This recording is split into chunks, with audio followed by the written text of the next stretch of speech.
কোটা সংস্কার আন্দোলন ঘিরে সহিংসতা ও প্রাণহানির ঘটনায় জাতিসংঘের অধীনে তদন্ত কমিটি এখনই নয়, দেশের তদন্ত কমিটিকেই সহায়তা করতে চায় সরকার।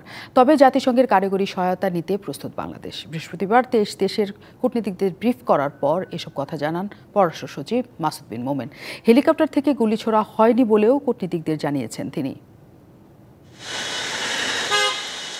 ২১শে জুলাইয়ের পর দ্বিতীয়বারের মতো বিদেশি কূটনীতিকদের আগ্রহেই দেশের চলমান পরিস্থিতি বিষয়ে জানান পররাষ্ট্র সচিব। রাষ্ট্রীয় অতিথি ভবন পদ্মায় বিকাল ৪টায় শুরু হয় ব্রিফিং। পররাষ্ট্র সচিব জানান, বিভিন্ন মাধ্যম থেকে ভুল তথ্য জেনে তারা যেন বিভ্রান্ত না হন, সেজন্য ভিডিওর মাধ্যমে দেখানো হয়েছে যা ঘটেছে তাই। র্যাবের ব্যাপারে কিছু ভিডিও আছে যেগুলো নাকি প্রমাণ করে যে র্যাব হেলিকপ্টার থেকে কোনো গুলি করেনি।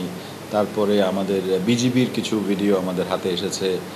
নিজেদের দেশের নাগরিকদের নিরাপত্তা নিয়ে এখনও কিছুটা উদ্বেগ থাকলেও সরকারের প্রতি বিদেশিদের আস্থার ঘাটতি নেই বলে দাবি করেন পররাষ্ট্র সচিব।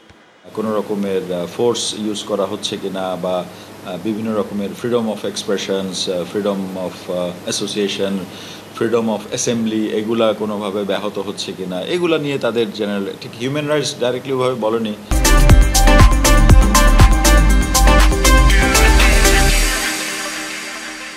বাট এই ইস্যুগুলো তারা ন্যাচারালি কয়েকজন বলেছে, উন্নয়ন সহযোগী, তারা বলছে we are with you, we stand by Bangladesh এই ডিফিকাল্ট টাইমসে, এবং তারা সবাই বলেছে যে এই সময়টা কেটে যাবে। সহিংসতায় মৃতের ঘটনা তদন্তে সরকার আপাতত সহায়তা করতে চায় দেশের তদন্ত কমিটিকেই। তবে জাতিসংঘ কারিগরি সহায়তা দিতে চাইলে নিতে প্রস্তুত বাংলাদেশ। কমিশন কাজ শুরু করে দিয়েছে আমরা যতদূর জানি। তো সেই কমিশনের কাজের সহায়তার জন্য বিশেষ করে টেকনিক্যাল অ্যাসিস্ট্যান্স যদি কারো কোনো স্পেসিফিক অফার থাকে, তো সেটা আমরা we are open to consider that. জাতিসংঘের থেকে তারা বলেছে, কিন্তু কোনো স্পেসিফিক কিছু নয়।